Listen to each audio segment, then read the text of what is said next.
그날 우편함에서 그 편지를 발견했을 때 내 심장은 마치 얼어붙은 호수바닥에 갇힌 듯 쿵 하고 멈춰 섰다.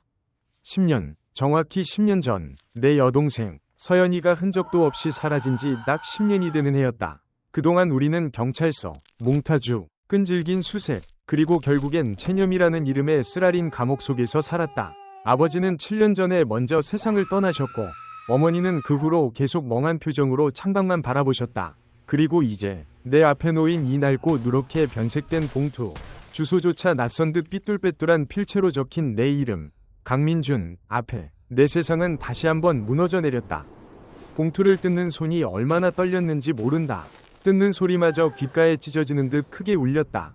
안에는 얇은 양피지 같은 종이 한 장이 접혀 있었고 냄새가 났다. 곰팡이 냄새도 아니고 오래된 종이 냄새도 아닌 뭐라고 표현해야 할지 모를 젖은 흙과 희미한 비누 냄새가 섞인 이상하게도 서연이의 어릴 적 샴푸 냄새와 닮은 듯하면서도 섬뜩한 냄새였다. 펼쳤을 때 나는 숨을 들이마시는 것조차 잊었다. 글씨체는 서연이의 것이었다. 너무나도 명확하게 어릴 적 내가 서연이에게 받은 생일 축하 카드에서 보았던 그 특유의 약간 오른쪽으로 기울어진 삐뚤빼뚤하지만 단정한 그 글씨체였다. 하지만 그 내용은 인간의 언어로 설명될 수 있는 범주를 넘어섰다. 오빠에게 잘 지내니? 나는 아주 잘 있어. 아니, 이곳은 잘 있다 는 말로는 설명할 수 없는 곳이야.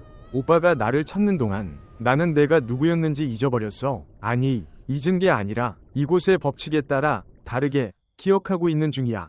오빠, 10년 전 내가 사라진 날 밤 기억나? 붉은 달이 떴던 날, 모두가 잠든 깊은 새벽, 나는 혼자 깨어 있었지. 엄마가 나 몰래 쓰시던 오래된 회중시계를 가지고 놀고 있었는데 시계 바늘이 갑자기 멈추더니 세상의 모든 소리가 사라졌어. 그리고 오빠 방 창문 아래에서 누군가 나를 불렀어. 목소리는 아주 달콤했는데 동시에 수천 년 묵은 나무 뿌리가 섞는 듯한 소리였지. 나는 눈을 비볐다. 헛것을 본 것이 아니었다. 내가 10년 동안 매일 밤 악몽처럼 되뇌던 그날 밤의 공포가 서연이의 펜 끝에서 다시 살아나고 있었다. 그 목소리는 나에게 시간이 다 되었다고 했어. 그리고 나는 그 목소리를 따라갔지. 오빠는 아마 내가 가출했다고 생각했겠지. 경찰서에 신고하고 전단지를 돌리고. 하지만 나는 가출한 게 아니야. 나는 초대받은 거야. 이곳은 오빠가 사는 세상과는 달라. 여기는 그림자가 더 무겁고 밤은 절대 끝나지 않아. 공기는 언제나 축축하고 발밑에는 항상 뭔가가 꿈틀거리고 있지. 나는 의자에서 벌떡 일어섰다. 거실 바닥에 주저앉아 편지를 다시 읽었다. 어머니는 부엌에서 희미하게 텔레비전 소리를 틀어놓고 계셨지만 그 소리가 내 귀에는 들리지 않았다. 내 귀에는 오직 서연이의 글자들이 속삭이는 소리만 울렸다. 오빠, 내가 여기 오기 전 마지막으로 본 건 오빠였어. 오빠는 잠결에 나를 보며 뭐라고 중얼거렸는데 그게 뭔지는 모르겠어. 하지만 그 말이 이곳의 문을 여는 열쇠였던 것 같아. 오빠의 그 작은 속삭임이 나를 이 어둠 속으로 끌어당겼지. 미안해, 오빠. 하지만 미안하다는 말도 이곳에서는 의미가 없어. 미안함이라는 감정은 이곳의 공기 속에서 순식간에 증발해버리거든. 여기서는 오직 필요와 결핍만이 존재해. 필요와 결핍. 나는 이 섬뜩한 단어들의 조합에 온몸에 닭살이 돋는 것을 느꼈다. 서연이는 18살이었다. 꽃다운 나이에 무엇이 필요하고 무엇이 결핍되어 세상의 빛을 등지려고 했을까? 처음 며칠은 무서워서 울기만 했어. 누군가 나를 따라다니는 느낌. 마치 내 피부 바로 아래를 기어가는 벌레 같은 느낌. 하지만 시간이 지나면서 적응하게 됐어. 이곳의 주민들은 나에게 친절했지. 아니, 친절하다기보다는 내게 필요한 것을 정확히 알고 있었어. 나는 배고프지 않았고 목마르지도 않았어. 하지만 내 안에 무언가가 계속해서 더를 갈망했어. 오빠, 혹시 오빠도 느껴? 설명할 수 없는 공허함, 채워도 채워지지 않는 구멍 같은 것 말이야. 이곳 사람들은 그 구멍을 그림자 식사로 채우라고 했어. 그림자 식사. 나는 저절로 목구멍이 조여드는 것을 느꼈다. 이 편지는 단순한 실종자의 편지가 아니었다. 이것은 이 세계에서 온 메시지였다. 이곳의 그림자는 살아있어. 오빠의 그림자도 아마 여기 있을 거야. 이곳의 그림자는 단순한 빛의 부재가 아니야. 그것들은 기억을 먹고 소망을 잡아먹지. 내가 처음으로 그림자 식사를 했을 때 나는 10년 전 오빠가 나에게 사주었던 분홍색 머리핀을 기억하는 힘을 잃었어. 그 핀이 얼마나 소중했는지, 왜 소중했는지에 대한 감정이 사라진 거야. 마치 내 머릿속에서 그 기억의 색깔이 쫙 빠져나가는 것 같았지. 끔찍했지만 동시에 묘한 해방감도 있었어. 오빠와의 추억이 사라지니 그 추억 때문에 힘들었던 감정도 같이 사라지더라고. 나는 이 편지를 더 이상 읽을 수 없었다. 내 손은 땀으로 축축했고 심장은 미친 듯이 고동쳤다. 서연아, 너 대체 어디에 있는 거니? 이 편지를 보낸다는 건 네가 살아있다는 증거인데 네가 말하는 삶은 내가 아는 삶이 아니잖아. 나는 억지로 호흡을 가다듬고 다시 시선을 고정했다. 편지는 계속 이어졌다. 오빠, 이곳의 사람들은 나에게 이름을 새로 만들어 주었어. 시은, 시작하는 은둔자라는 뜻이래. 그들은 내 과거의 이름을 버려야 한다고 했어. 이름은 힘을 가지고 있다고. 나의 옛 이름, 서연이는 너무 많은 빛을 기억하고 있어서 위험하다고. 그래서 나는 시은이 되었지. 시은은 그림자 속에서 태어나는 그림자의 아이야. 오빠, 내가 여기 온 지 5년이 지났을 때 그들이 나에게 첫 번째 임무를 주었어. 오빠에게 보내는 편지를 쓰는 것. 임무, 내가 생각했던 언젠가 돌아와 가족에게 안부를 전하는 그런 순진한 임무가 아니리라. 그들이 이 편지에 어떤 위도를 심었는지 알아. 오빠가 이 편지를 받고 혼란스러워하길 바랐지. 오빠의 두려움, 절망, 그리고 나를 찾아내려는 그 강렬한 집착을 맛보고 싶어 했어. 이곳의 사람들은 오빠의 감정을 에너지로 사용하거든. 오빠가 나를 찾으려고 애쓰면 애쓸수록 이곳의 경계는 더 단단해져. 오빠의 눈물이 이곳에서는 가장 달콤한 이슬이 되는 거야. 내 눈시울이 뜨거워졌다. 내가 10년간 겪어온 고통이 누군가에게는 음식이었다니. 하지만 오빠, 이 편지를 쓰는 진짜 이유는 따로 있어. 나는 이곳에서 10년을 보냈고 이제 나도 그들의 일부가 되어가고 있어. 나는 더 이상 춥지도 배고프지도 않아. 하지만 가끔, 아주 가끔 내가 서연이었을 때의 잔상이 스치고 지나가. 어릴 적 오빠가 나를 업고 뛰어다니던 모습, 바닷가에서 내가 조개 껍데기를 모으던 일, 그런 따뜻한 기억들이 잠시 피어오르면 나는 견딜 수가 없어. 그 감정이 너무나 이질적이고 너무나 아파서. 편지의 필체가 여기서 한번 격렬하게 흔들렸다.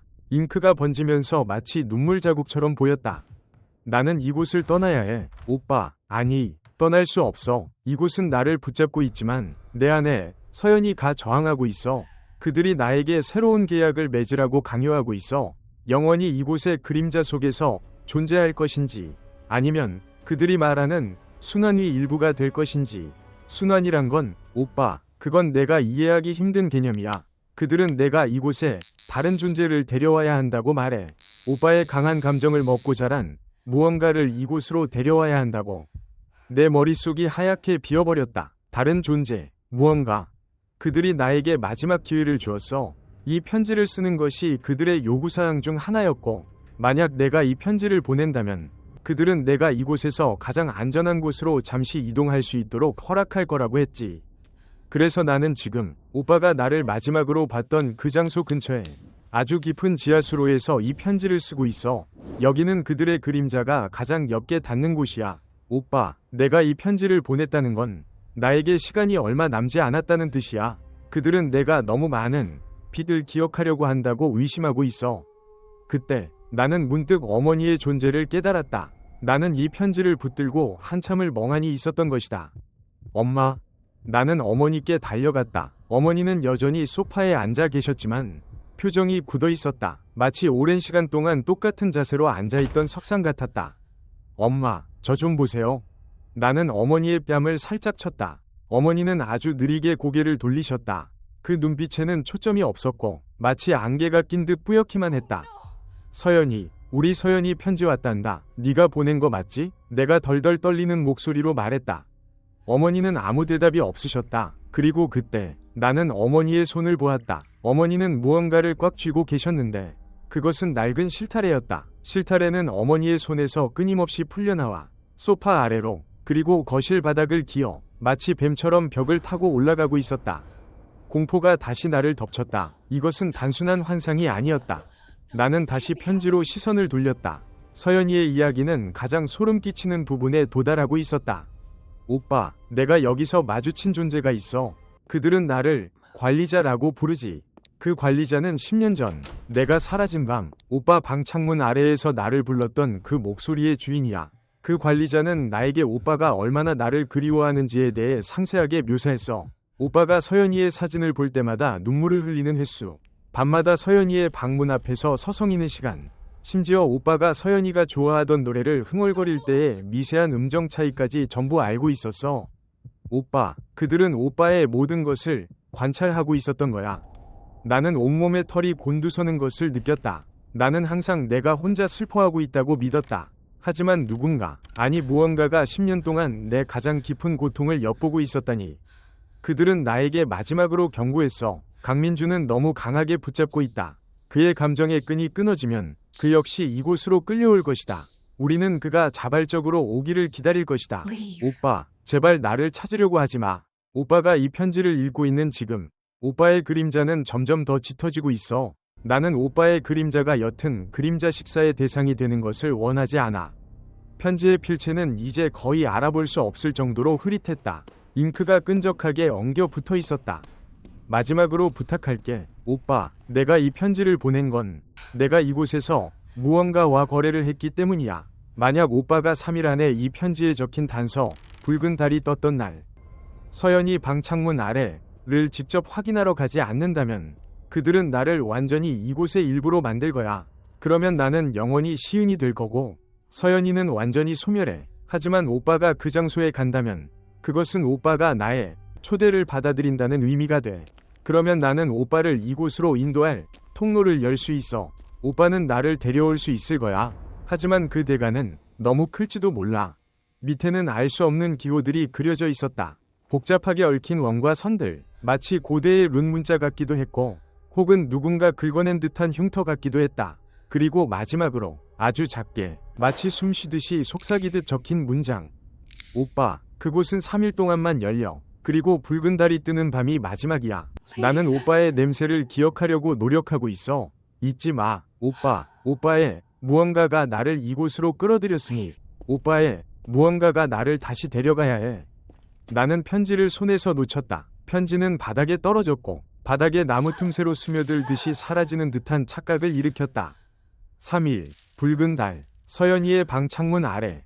나는 정신없이 10년 전 그날 밤을 되짚어 보았다. 서연이는 늦은 밤까지 책을 읽는다고 해놓고 잠들곤 했다. 그날도 그랬다. 나는 늦게까지 과제를 하다가 잠들었고 새벽녘에 희미하게 뭔가 이상한 소리를 들었던 것 같았다.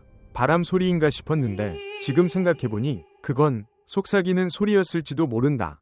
나는 어머니께 다가갔다. 어머니의 눈은 여전히 멍했지만 어머니의 손에 쥐어진 실타래가 이상했다. 그것은 평범한 실이 아니었다. 마치 사람의 머리카락처럼 가늘고 질긴 검은색 섬유였다. 엄마, 이 실은 뭐예요? 어머니는 고개를 돌리시더니 희미하게 미소를 지으셨다. 그 미소는 너무나도 공허하고 낯설었다. 민준아, 서연이가 실을 따라갔단다. 끈을 놓으면 안 돼. 어머니의 목소리는 10년 동안 들었던 어머니의 목소리와는 달랐다. 더 낮고 더 공명하는 듯한 소리였다. 그 순간 나는 깨달았다. 어머니의 곁에 있는 어머니가 내가 알던 어머니와는 다를지도 모른다는 것을. 어머니의 눈빛에서 뿜어져 나오는 그 깊은 우울과 혼란은 그동안 서연이가 사라진 슬픔이 아니라 무언가에 의해 억압당하고 있다는 징후였을지도 모른다. 나는 서둘러 집을 나섰다. 차키를 들고 10년 동안 굳게 닫아두었던 서연이의 방으로 향했다. 서연이의 방은 10년 동안 단 한 번도 손대지 않은 곳이었다. 먼지가 뽀얗게 쌓여 있었고 곰팡이 냄새가 났다. 창문을 열자 서늘한 바깥 공기가 밀려 들어왔다. 나는 창틀에 몸을 숙여 밖을 내다보았다. 우리 집 뒷마당, 작은 화단이 보이는 곳, 붉은 달이 떴던 그날 밤, 서연이는 분명히 이 아래에 서 있었을 것이다. 나는 주머니에서 라이터를 꺼냈다. 불을 붙여 주변을 비추었다. 흙은 딱딱하게 굳어 있었고 풀들이 무성하게 자라 있었다. 아무것도 없었다. 10년 동안 아무도 그 아래를 파헤치거나 조사하지 않았다. 경찰은 가출의 흔적만을 찾았으니까. 하지만 서연이의 편지는 명확했다. 붉은 달이 떴던 날, 오빠 방 창문 아래에서 누군가 나를 불렀다. 나는 흙을 파기 시작했다. 손으로, 맨손으로. 10년 묵은 흙은 생각보다 단단했고 나는 금세 손바닥이 까졌다. 피가 배어나왔지만 나는 멈출 수 없었다. 서연이가 이 편지를 쓰기 위해 얼마나 큰 용기를 냈을지, 그리고 그곳이 얼마나 끔찍한 곳일지 생각하니 내 안의 두려움은 분노와 슬픔에 잠식당했다. 한참을 파헤쳤을까? 흙 속에 무언가 단단한 것이 걸렸다. 낡은 돌멩이인가 싶어 더 파보니 그것은 둥글고 매끄러운 흙에 덮인 표면이었다. 나는 그것을 힘껏 파내었다. 그것은 오래된 우물 뚜껑 같았다. 아니, 우물 뚜껑이라기보다는 지하로 내려가는 낡은 금속 해치였다. 녹이 슬어 있었지만 10년 전이 흔적이라기엔 너무나도 선명하게 그 자리에 박혀 있었다. 나는 이 해치를 열어본 적이 없었다. 우리 집은 평범한 단독주택이었고 이런 비밀스러운 시설은 없었다. 아마도 서연이가 사라진 그날 밤, 그 초대위 존재들이 이 땅을 열어놓고 간 것이 분명했다. 나는 해치에 박힌 녹슨 고리를 잡고 힘껏 들어올렸다. 삐걱거리는 소리가 10년의 침묵을 깨고 터져나왔다. 흙먼지가 사방으로 튀었고 나는 기침을 하며 아래를 내려다보았다. 어둠, 끝을 알 수 없는 깊은 어둠이었다. 하지만 그 어둠 속에서 희미하게, 아주 희미하게 습기를 머금은 찬 바람이 위로 솟구쳐 올라왔다. 그리고 그 바람 속에는 서연이가 말했던 그 냄새가 섞여 있었다. 젖은 흙과 희미한 비누 냄새. 나는 망설일 시간이 없었다. 3일, 붉은 달이 뜨는 밤, 오늘이 그 날짜에 해당할지는 몰랐지만 편지 속의 절박함이 나를 재촉했다. 나는 집으로 달려가 손전등, 튼튼한 로프, 그리고 혹시 모를 상황에 대비해 캠핑용 칼을 챙겼다. 집으로 돌아왔을 때 어머니는 여전히 소파에 앉아 계셨지만 이번에는 그 검은 실타래가 어머니의 목 주변을 감고 있었다. 마치 밧줄처럼 단단하게. 어머니의 얼굴은 창백해졌고 눈은 반쯤 감겨 있었다. 엄마, 괜찮으세요? 어머니의 입술이 간신히 움직였다. 가지마, 민준아, 위험해. 그림자가 널 기다리고 있어. 그 목소리는 나를 멈추게 할 만한 충분한 공포를 담고 있었지만 나는 서연이의 마지막 편지를 떠올렸다. 그녀가 시은이 되기 전에 그녀가 나를 초대하고 있는 것이다. 죄송해요, 엄마. 제가 서연이를 찾아야겠어요. 나는 어머니의 손에 쥐어진 실타래를 조심스럽게 풀었다. 어머니는 힘없이 그것을 놓쳤다. 시른 땅에 닿자마자 마치 살아있는 생물처럼 꿈틀거리더니 순식간에 검은 구멍 속으로 빨려 들어갔다. 해치가 열린 곳으로. 나는 로프를 단단히 묶고 손전등을 켠 채 해치 아래로 몸을 날렸다. 찬 공기가 폐 깊숙이 파고들었다. 손전등 불빛이 닿는 곳까지. 그곳은 오래된 지하 저장고 같았다. 하지만 벽은 흙이나 콘크리트가 아니었다. 그것은 거칠고 울퉁불퉁하며 맥박이 뛰는 듯한 질감을 가지고 있었다. 나는 심장이 터질 것 같은 공포를 느끼며 땅을 디뎠다. 발밑은 물컹했다. 서연아. 나는 내 이름을 부르는 대신 그 아이의 이름을 불렀다. 서연아, 나 여기 왔어. 대답은 없었다. 오직 물이 떨어지는 소리, 그리고 내 심장 소리만이 들릴 뿐이었다. 손전등을 천천히 돌리자 나는 그곳이 단순한 지하실이 아님을 확신했다. 벽은 살아있는 조직처럼 보였고 그 표면에는 무언가 얇고 투명한 막들이 덮여 있었다. 그리고 그 막 안쪽에서 수많은 검은 실들이 마치 신경망처럼 뻗어나가고 있었다. 그것들이 바로 어머니의 손에서 사라진 것들인가? 나는 조심스럽게 가장 가까운 벽을 만져보았다. 차가웠다. 하지만 그 차가움 속에 미세한 열기가 숨어 있었다. 오빠. 너무나도 작고 너무나도 먼 곳에서 들려오는 목소리. 서연이의 목소리였다.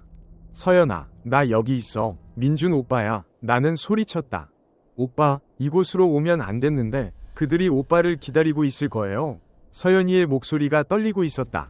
누가? 그 관리자라는 놈들이냐? 나는 이를 악물었다. 네, 그들이 오빠의 감정을 좋아해요. 특히 나를 향한 절망이요. 그때 손전등 불빛이 벽을 비추자 벽에 걸려있는 수많은 무언가들이 눈에 들어왔다. 그것들은 투명한 막 안에 갇혀 있었는데 자세히 보니 그것들은 사진들이었다. 낡은 사진, 빛바랜 사진들. 나는 경악하며 가까이 다가갔다. 첫 번째 사진은 10년 전 서연이가 실종되기 직전 우리가 함께 찍은 가족 사진이었다. 사진 속에 우리는 활짝 웃고 있었다. 하지만 사진의 가장자리부터 검은 곰팡이처럼 번져나가고 있었다. 두 번째 사진은 내가 중학교 때 받은 상장 사진이었다. 상장 자체는 온전했지만 사진 속 나의 얼굴이 누군가 날카로운 것으로 긁어낸 듯 훼손되어 있었다.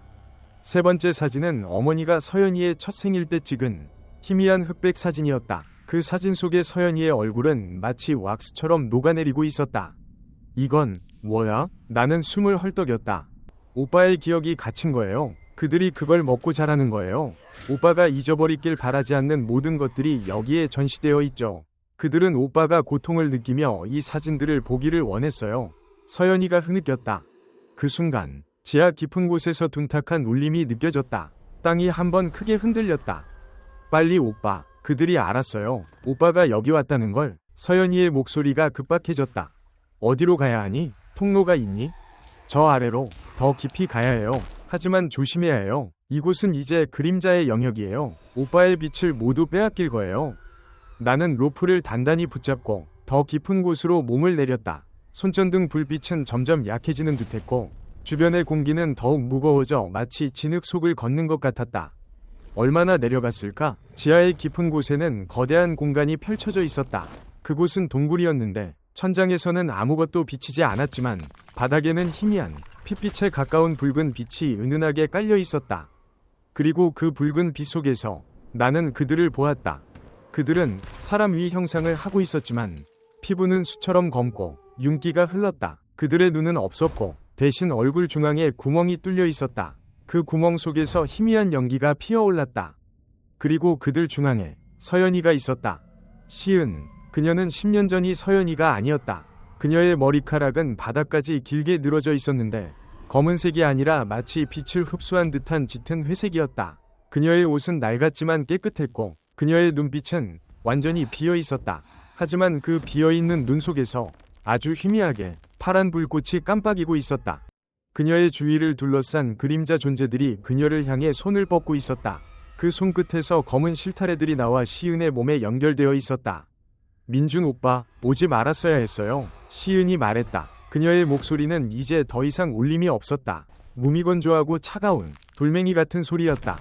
그때 그림자 존재들 중 가장 키가 크고 마치 뼈대가 부자연스럽게 뒤틀린 듯한 형체가 앞으로 나왔다. 이것이 관리자일 것이다. 그 관리자는 구멍 뚫린 얼굴을 나 쪽으로 돌리더니 씩씩거리는 소리를 냈다. 마치 갈라진 혀로 공기를 핥는 듯한 소리였다. 강민준, 네가 왔구나. 우리는 너의 도착을 오래 기다렸다. 너의 끈은 아주 강하더군.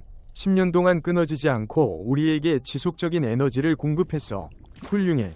나는 칼을 꽉 쥐었다. 온몸이 경직되었지만 손에 땀이 흥건했다. 내 동생을 돌려줘. 나는 겨우 이 말을 내뱉었다.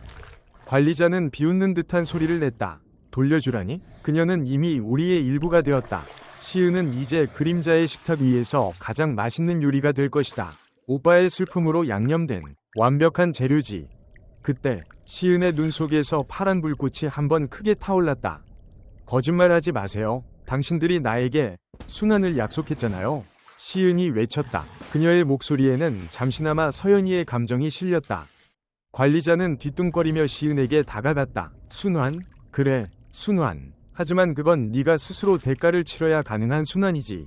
너는 너의 빛 위 잔여물을 가지고 있어. 오빠와의 마지막 유대. 그것을 이곳에 바쳐야 해. 내 동생에게서 손 떼. 나는 앞으로 달려나갔다.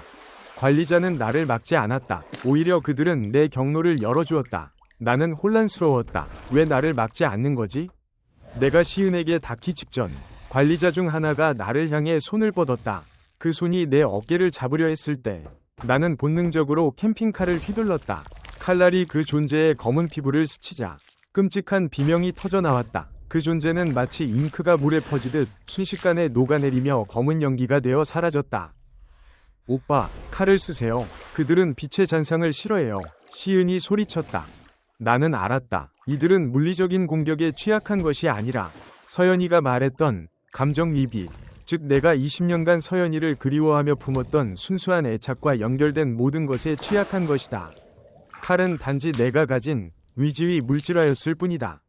나는 시은에게 달려가 그녀를 껴안았다. 그녀의 몸은 차가웠지만 껴안는 순간 그녀의 몸을 칭칭 감고 있던 검은 실타래들이 마치 뜨거운 것에 닿은 것처럼 움츠러들었다. 서연아, 나야, 민준 오빠. 그녀의 눈 속에서 파란 불꽃이 요동쳤다. 오빠, 너무 늦었어요. 저는 이미 너무 많은 걸 잊었어요. 그때 관리자들이 일제히 우리를 향해 달려들었다. 붉은 빛이 바닥에서 더욱 강렬하게 솟아올랐다. 놓아라, 강민준. 내 놈의 끈질긴 애착이 우리를 방해한다. 관리자가 포효했다. 나는 시은을 꽉 끌어안은 채 손전등을 켜서 내 눈앞의 모든 것을 비추었다. 빛이 닿는 곳마다 그림자 존재들이 뒤로 물러섰다. 하지만 이 어둠 속에서는 빛도 한계가 있었다. 서연아, 네가 나를 이곳으로 오게 만들었어. 이제 나갈 방법을 찾아야 해. 10년 전 그날 밤, 네가 마지막으로 기억하는 것이 뭐야? 오빠가 뭘 했지? 시은은 눈을 감았다. 그녀의 얼굴에 잠시, 아주 찰나의 순간 18살 서연이의 표정이 스쳐 지나갔다. 오빠가 나에게 노래를 불러줬어요. 잠들기 전에 별이 지는 밤, 오빠가 항상 부르던 노래. 그 순간 관리자들의 움직임이 멈칫했다. 그들이 감정을 먹는 존재라면 그 노래 속에는 우리가 공유했던 가장 순수하고 강렬했던 유대감이 담겨 있을 것이다. 나는 심호흡을 하고 이 끔찍한 지하 공간에 10년 만에 우리의 노래를 불렀다. 어둠이 내린 이 밤, 하늘은 별을 감추네. 기억하려 애써도 닿을 수 없는 곳에 내 목소리는 떨렸지만 진심이었다. 노래가 이어지자 시은의 몸에서 아까보다 더 많은 검은 실들이 뜯겨져 나가기 시작했다. 그 실들은 내 노래소리에 반응하여 마치 뱀이 불을 피해 도망치듯 바닥의 붉은 빛 속으로 녹아들었다. 관리자들은 고통스러워하는 듯 몸을 비틀었다. 그들의 검은 피부가 찢어지기 시작했고 그 찢어진 틈으로 푸르스름한 빛이 새어나왔다. 그것은 그들이 흡수한 수많은 사람들의 희망이나 슬픔의 잔여물처럼 보였다. 멈춰라. 이 불경한 소리. 관리자들이 비명을 질렀다. 나는 노래를 멈추지 않았다. 마지막 구절에 도달했을 때 시은의 몸이 빛나기 시작했다. 짙은 회색이었던 그녀의 머리카락이 다시 밝은 갈색으로 돌아왔고 그녀의 텅 비었던 눈에 눈물이 고였다. 오빠.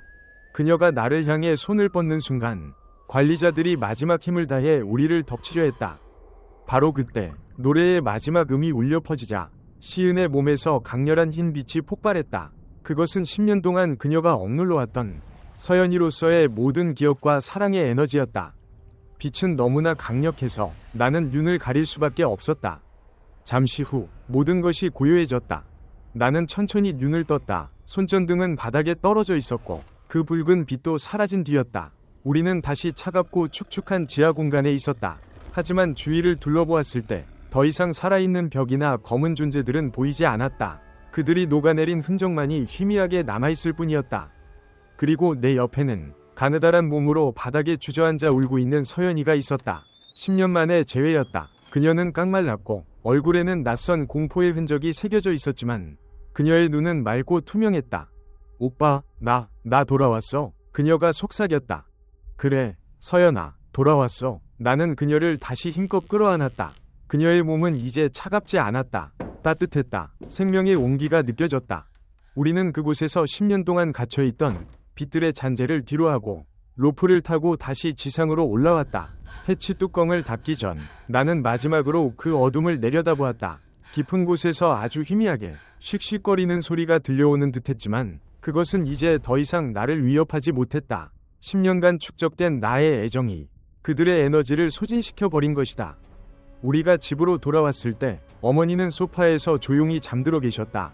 그녀의 목 주변을 감싸고 있던 검은 실은 모두 사라지고 없었다. 어머니는 마치 깊은 잠에서 깨어난 사람처럼 눈을 떴다. 민준아, 서연아, 너희들 어디 갔었니? 어머니의 목소리는 10년 전이 그 다정한, 익숙한 목소리였다. 서연이는 어머니께 달려가 안겼다. 엄마, 저 여기 있어요. 제가 너무 오래 늦었어요. 어머니는 딸을 껴안고 오열하셨다. 우리는 서로를 껴안았고 그 순간 10년의 고통이 눈물과 함께 씻겨 내려가는 것 같았다. 우리는 경찰에 실종 신고를 취소했다. 서연이가 돌아왔지만 우리는 그 10년 동안의 진실을 누구에게도 말할 수 없었다. 병명 없는 정신 이상으로 치부되거나 혹은 그 관리자들 위 관심을 다시 불러일으킬까 두려웠다. 서연이는 돌아왔지만 그녀는 예전의 서연이가 아니었다. 그녀는 종종 밤에 잠꼬대를 했다. 그림자 식사, 배고파, 시은이는 죽었어. 그녀는 자신이 10년 동안 겪었던 일들을 자세히 말하지 않았다. 하지만 나는 알았다. 그녀의 영혼 깊은 곳에는 여전히 그 어둠의 흔적이 남아있다는 것을. 그 후로 1년이 지났다. 우리는 평범한 일상을 되찾으려 노력했다. 하지만 나는 매일 밤 서연이의 방 창문 아래를 확인했다. 땅은 다시 단단히 굳어 있었고 그 해치 뚜껑의 흔적도 보이지 않았다. 그리고 오늘 아침 나는 다시 우편함을 확인했다. 어제와 다름없이 평범한 광고지와 청구서들 사이에서 아주 얇은 종이 한 장이 발견되었다. 아무런 주소도 발신인 표시도 없는 하얀 종이. 나는 떨리는 손으로 그것을 펼쳤다. 거기에는 단 한 줄의 글씨가 적혀 있었다. 오빠, 나는 영원히 당신을 잊지 않을 거예요. 당신의 끈은 다음 순환을 위한 씨앗이 되었으니 그리고 그 글씨체는 서연이의 것이 아니었다. 그것은 내가 10년 전 서연이의 방 창문 아래에서 들었던 그 달콤하면서도 썩어가는 듯한 바로 그 목소리의 글씨체였다. 나는 종이를 찢어 불태웠다. 하지만 내 심장은 알고 있었다. 이야기는 끝나지 않았다는 것을. 10년의 공백은 메워졌을지 모르나 그 틈을 비집고 들어온 무언가는 이제 내 세상과 연결되어 버렸다. 나는 이제 그림자들의 다음 초대장을 기다려야 할지도 모른다. 그리고 그 다음 초대장은 아마도 나를 향할 것이다. 그날 밤의 기억은 아직도 내 뼛속 깊이 얼음처럼 박혀있다. 잊으려 해도 눈을 감으면 그 냄새, 그 어둠, 그리고 그 끔찍한 것들이 다시 스멀스멀 기어 올라와 숨통을 조여오는 것만 같다. 나는 원래 도시 생활에 찌든 세상 물정 다 아는 척하는 평범한 남자였다. 이름은 김민준. 30줄에 접어든 나이에 딱히 이룰 것도 없이 하루하루를 흘려보내던 그런 인간. 그런데 그 낡고 삭막한 산속 폐가에서 겪은 일은 내 삶의 모든 평범함을 산산조각 내버렸다. 모든 건 충동적인 결정에서 시작되었다. 여름휴가, 지겨운 회사를 잠시 벗어나고 싶다는 막연한 생각, 그리고 인터넷에서 우연히 본 사진 한 장, 깊은 산속, 아무도 찾지 않는 듯한 낡은 한옥의 모습, 을씨년스럽지만 묘하게 끌리는 분위기. 친구 녀석들은 미쳤냐고 했지만 나는 그 낡은 집에서 뭔가 특별한 걸 찾을 수 있을 것만 같았다. 어쩌면 현실 도피였을지도 모르겠다. 그래서 짐을 챙겨 무작정 그 좌표를 찾아 떠났다. 며칠간의 험난한 여정 끝에 해가 뉘엿뉘엿 지기 시작할 무렵 나는 마침내 그 집 앞에 도착했다. 그 집이라고 부르는 게 맞을 거다. 마을에서 한참 떨어진 곳, 이정표조차 없는 좁고 가파른 비포장도로 끝자락에 집은 마치 세상의 종말을 기다리듯 웅크리고 있었다.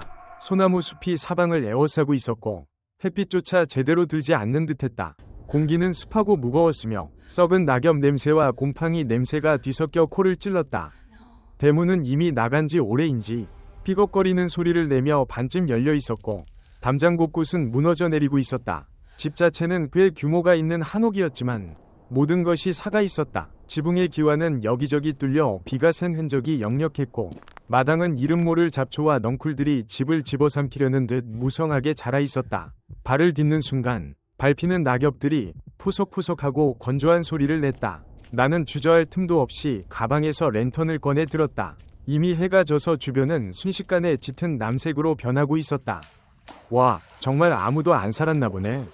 나 혼잣말을 중얼거렸다. 심장이 쿵쾅거렸지만 그건 두려움보다는 낯선 장소에 대한 흥분이었을지도 모른다. 나는 조심스럽게 마루로 올라섰다. 피걱, 피걱. 내 발걸음 하나하나가 집 전체에 울려 퍼지는 듯했다. 문들은 곰팡이로 얼룩져 있었고 몇몇은 이미 문고리가 부러져 덜렁거리고 있었다. 내부로 들어서자 퀴퀴한 곰팡이 냄새가 폐속 깊이 파고들었다. 먼지가 켜켜이 쌓여 모든 것이 회색빛이었다.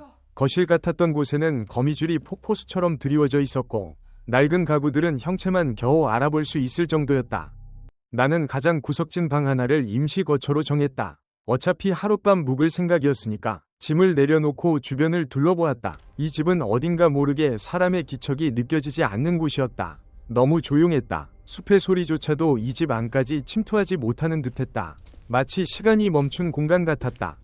밤이 깊어질수록 산속의 어둠은 짙어졌다. 랜턴 불빛이 닿지 않는 곳은 순수한 암흑이었다. 나는 가지고 온 비상식량으로 간단히 저녁을 때우고 혹시나 해서 챙겨온 작은 휴대용 라디오를 켰다. 지지직거리는 잡음 외에는 아무것도 잡히지 않았다. 나는 벽난로였을 법한 곳에 마른 나뭇가지를 모아 불을 피웠다. 작은 불빛이 방안을 아련하게 비추자 그나마 숨통이 트이는 기분이었다.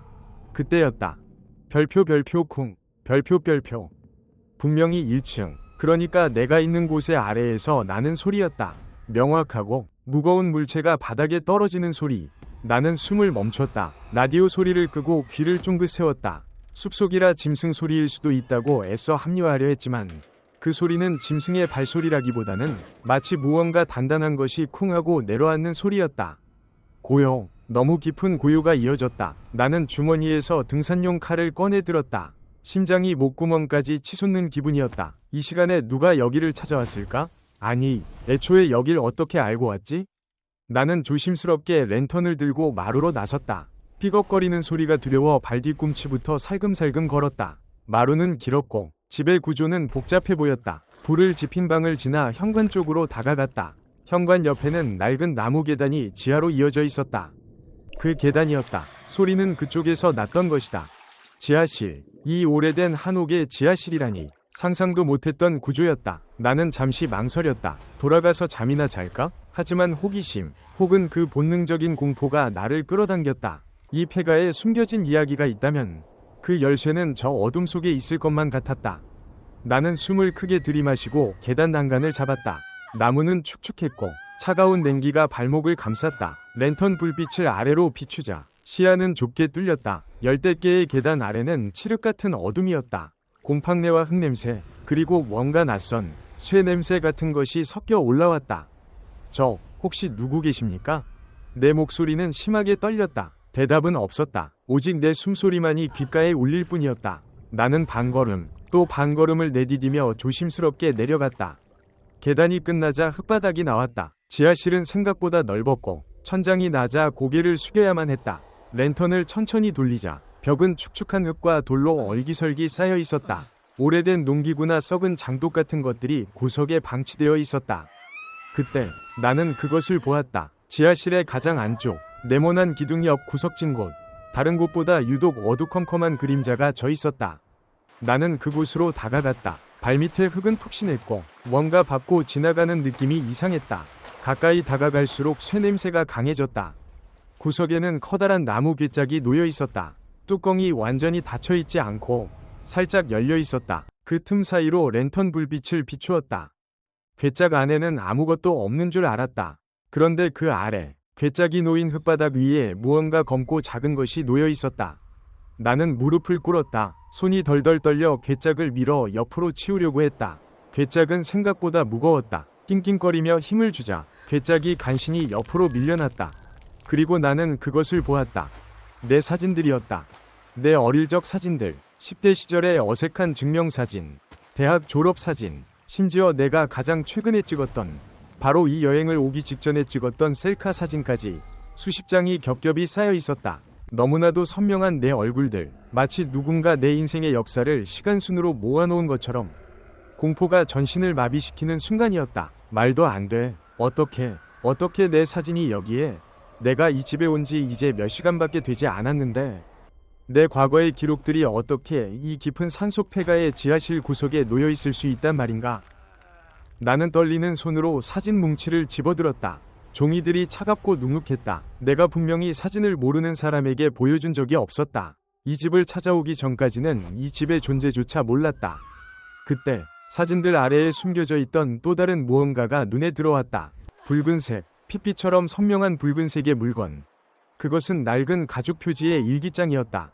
표지는 닳고 닳아 군데군데 찢겨 있었지만 그 붉은색은 마치 오늘 칠한 것처럼 생생하게 남아있었다. 쇠 냄새의 근원도 이것이었던 것 같다. 젖어 있었다. 나는 사진들을 옆에 내려놓고 두려움에 질린 손으로 그 일기장을 들어 올렸다. 표지에는 글자 하나 없었다. 나는 주저없이 첫 장을 넘겼다. 첫 장은 텅 비어 있었다. 하지만 두 번째 장부터 누군가 꾹꾹 눌러 쓴 글씨들이 눈에 들어왔다. 잉크는 짙은 검은색이었지만 종이가 붉게 물들어 있어서 마치 붉은 글씨처럼 보였다. 글씨체는 정갈했지만 힘이 넘쳤다. 마치 악을 쓰는 것처럼 빽빽하게 채워져 있었다. 나는 조심스럽게 첫 문장을 읽었다. 별표 200X년 5월 12일.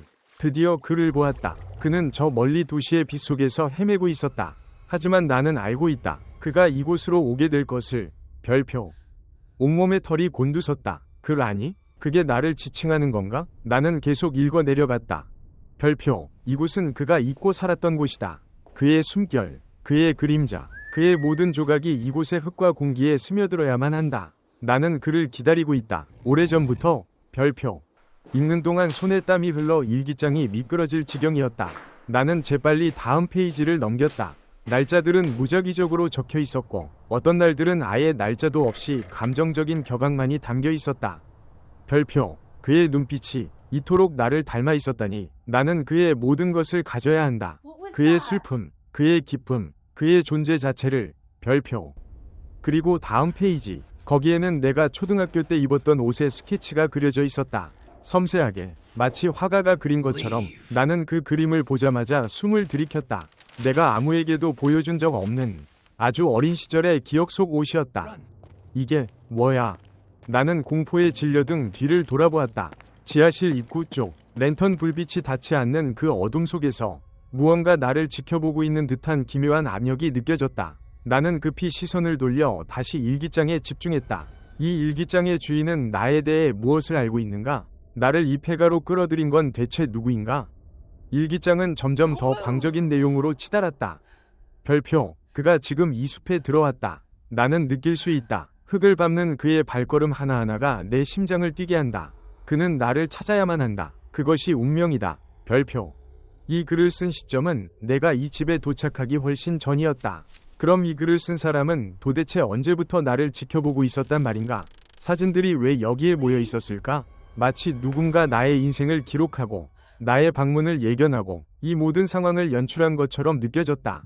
나는 서둘러 다음 페이지를 넘겼다. 이번엔 날짜가 명확했다. 내가 이 폐가를 찾아오기로 결정한 바로 그날의 날짜였다. 별표, 드디어 움직이기 시작했다. 계획은 순조롭다. 이 낡은 집은 가장 완벽한 무대다. 도시의 소음에서 벗어나 그는 이곳에서 비로소 진실을 마주하게 될 것이다. 나는 숨 쉬고 있다. 그의 그림자 속에서. 별표. 머리가 하얘졌다. 이건 단순한 스토킹이 아니었다. 이 모든 것이 내가 이 집으로 오는 순간을 위해 치밀하게 설계된 거대한 함정이었다. 나는 이 집에 끌려온 것이었다.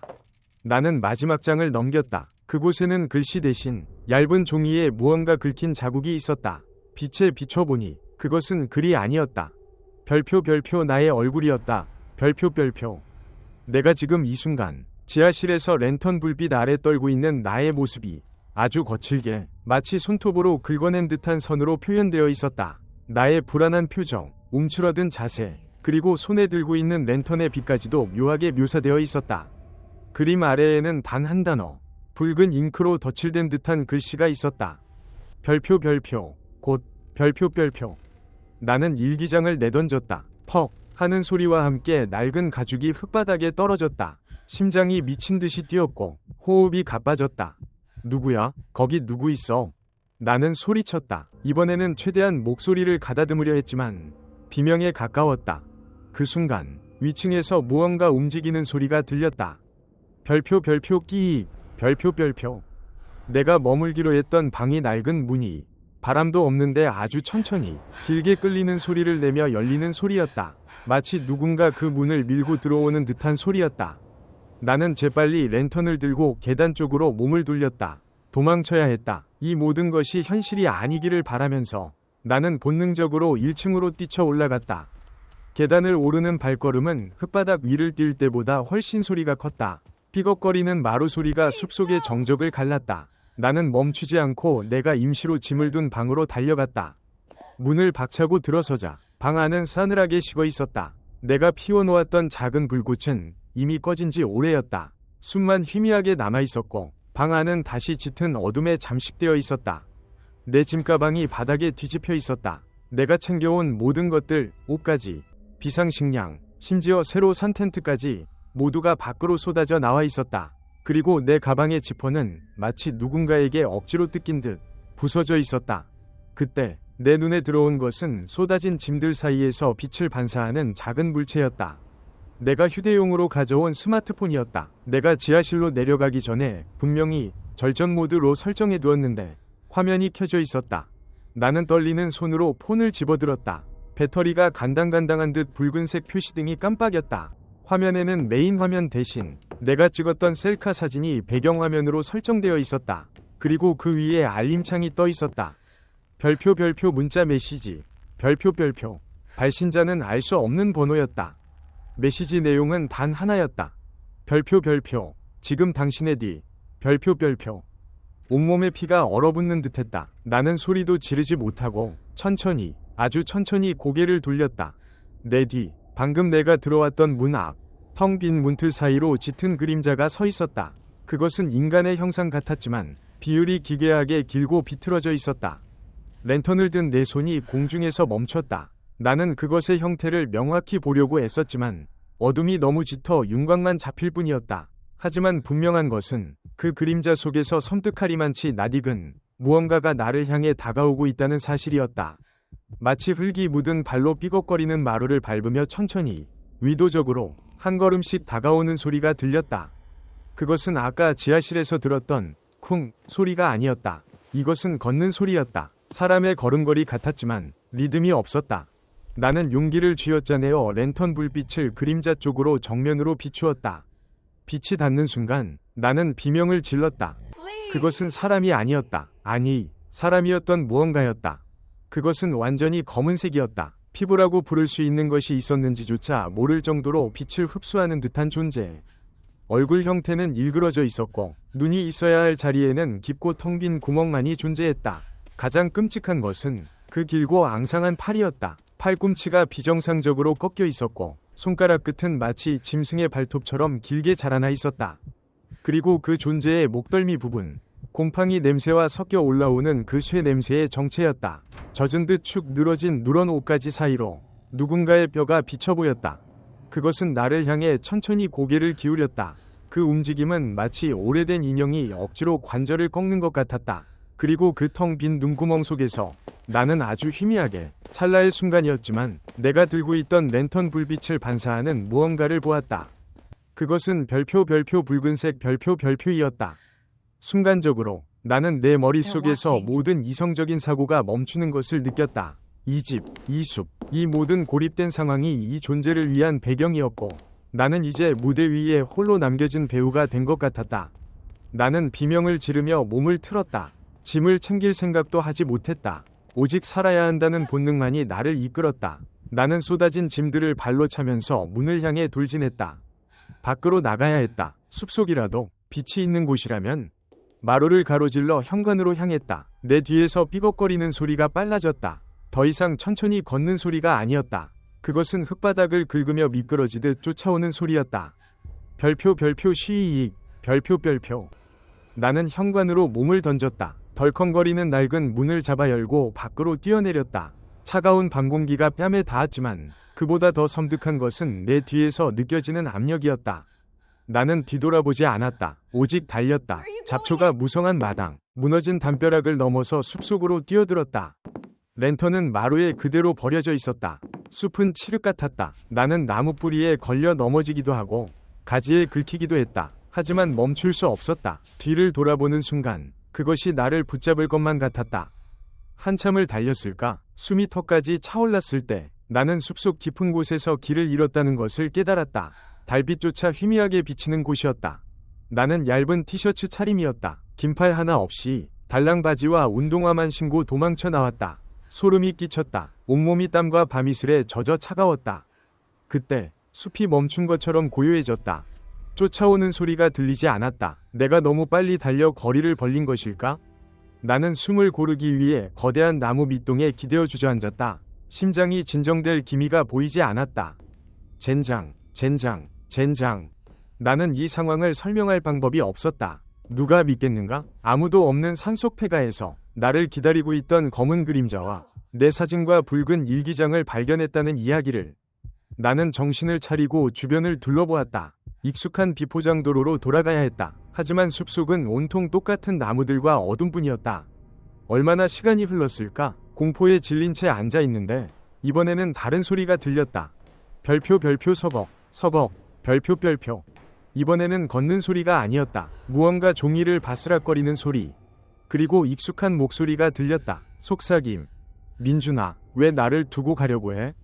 목소리는 너무나도 익숙했다. 내 어머니의 목소리였다. 돌아가신 지 5년이 지난 어머니. 하지만 그 목소리에는 분명히 5년 전이 따뜻함이 남아있었다. 나는 두려움에 질려 고개를 들었다. 시야가 닿는 곳에 키가 큰 소나무들 사이로 희미한 빛이 새어 들어오고 있었다. 그리고 그 빛 속에 나의 어머니가 서 계셨다. 어머니는 내가 아실 때와 똑같은 모습이었다. 다만 옷이 낡고 축축해 보였으며 얼굴에는 흙먼지가 묻어 있었다. 어머니는 나를 향해 아주 부드럽게 손짓하셨다. 괜찮아, 아가. 여기 다 있어. 내 모든 것이 여기에 안전하게 보관되어 있단다. 돌아와야지. 내 눈에는 눈물이 고였다. 어머니의 모습이라니. 이건 함정이다. 분명히 함정이다. 지하실에 그 붉은 일기장이 경고하고 있었다. 어머니, 여기가 아니에요. 저는 가야 해요. 나는 울먹이며 말했다. 어머니는 슬픈 표정을 지으셨다. 어디로 가니? 네가 있어야 할 곳은 여기란다. 너는 이곳을 떠날 수 없어. 너의 조각들이 내게 간절히 돌아오라고 하잖니. 그 순간 어머니의 뒤편 그림자가 짙게 드리워진 곳에서 또 다른 형체들이 보이기 시작했다. 희미한 실루엣들이었다. 내가 알지 못하는 얼굴들. 하지만 어딘가 나를 닮은 듯한, 슬픔에 잠긴 듯한 수많은 유령들이 어머니의 뒤를 따르고 있었다. 나는 이 모든 것이 숲속의 환각이거나 혹은 그 무언가가 만들어낸 최악의 정신적 고문임을 직감했다. 그 검은 존재가 내 가장 약한 부분을 건드리고 있었다. 가지마, 민준아. 이번에는 또 다른 목소리. 내 어릴 적 친구였던, 교통사고로 먼저 떠난 상현이의 목소리였다. 우리랑 같이 있어. 여기선 아무도 널 해치지 않아. 다만 넌 영원히 우리와 함께해야 해. 나는 이를 악물었다. 어머니와 친구의 목소리가 나를 애처롭게 부르고 있었지만 나는 붉은 일기장의 마지막 페이지를 떠올렸다. 곧 나는 비명을 지르며 반대 방향으로 몸을 틀었다. 이제 빛은 필요 없었다. 나는 숲의 깊은 곳으로, 그들의 목소리가 닿지 않는 곳으로 미친 듯이 달리기 시작했다. 민준아, 가지마. 그들의 부름이 멀어지더니 이내 숲속의 소리가 다시 덮쳐왔다. 바람 소리, 풀잎 스치는 소리. 나는 필사적으로 달렸다. 그러다 문득 발밑에 뭔가 단단한 것이 밟혔다. 콘크리트? 숨이 끊어질 듯한 고통 속에서 멈춰 섰다. 나는 주변을 확인했다. 내가 뛰쳐나온 폐가와는 반대 방향으로 숲의 경계를 이루는 듯한 낡은 아스팔트 포장도로가 희미하게 보였다. 내가 처음 차를 세웠던 곳, 그 임시 주차 지점 근처였던 것이다. 나는 기어서 그 도로까지 갔다. 아스팔트의 차가운 감촉이 뺨에 닿았다. 살아있다는 느낌, 도시의 문명이 남긴 잔해라는 느낌이 너무나도 강렬해서 눈물이 다시 터져나왔다. 나는 차로 돌아갔다. 차 문을 열고 시트에 몸을 던졌다. 시동을 걸었다. 엔진이 웅장하게 울리는 순간 나는 이 세상의 소리를 들었다는 것에 감사했다. 나는 백미러를 보았다. 숲의 경계선, 어둠이 깊숙이 깔려 있었다. 아무것도 보이지 않았다. 그 검은 그림자도, 어머니의 모습도. 나는 엑셀을 끝까지 밟았다. 차는 미친 듯이 흙길을 벗어나 포장도로로 진입했다. 차창 밖의 풍경이 빠르게 뒤로 밀려나기 시작했다. 나는 뒤를 돌아보지 않았다. 그저 달리고 또 달렸다. 새벽녘, 낡은 휴게소에 도착했을 때 나는 차에서 내려 화장실로 향했다. 거울에 비친 내 모습은 처참했다. 얼굴은 흙투성이었고 눈은 충혈되어 있었다. 손을 씻기 위해 세면대에 기대는데 문득 내 오른쪽 손바닥이 보였다. 흙먼지를 털어내려고 했지만 씻겨지지 않는 붉은 흔적이 있었다. 아주 가느다란 붉은색의 선이 손바닥 중앙을 가로지르고 있었다. 마치 누군가 붉은 펜으로 그은 것처럼 선명했다. 나는 그것을 손가락으로 닦아보려 애썼다. 지워지지 않았다. 핏자국이라고 하기엔 너무 정갈했고 잉크라고 하기엔 피부 깊숙이 스며든 듯했다. 그때 나는 손목에 차고 있던 시계를 보았다. 시계는 이미 멈춰 있었다. 3시 17분, 내가 그 숲을 탈출했을 때의 시간이었다. 나는 떨리는 손으로 멈춘 시계를 풀었다. 그리고 그 순간 내 주머니에서 무언가 묵직한 것이 툭 떨어졌다. 그것은 내가 지하실에서 떨쳐버렸던 내 사진들이었다. 그 모든 사진들이 젖은 흙과 곰팡이 냄새를 풍기며 내 가방에 다시 들어와 있었다. 내가 짐을 쏟아냈을 때 분명히 보았던 그 사진들. 그리고 그 사진들 뭉치 사이에 붉은 일기장 대신 얇은 종이 한 장이 끼어 있었다. 그 종이에는 아까 지하실에서 보았던 것과 똑같은 그림이 그려져 있었다. 내가 지금 휴게소 화장실 거울 앞에서 충격에 질려 멈춰 서 있는 나의 모습.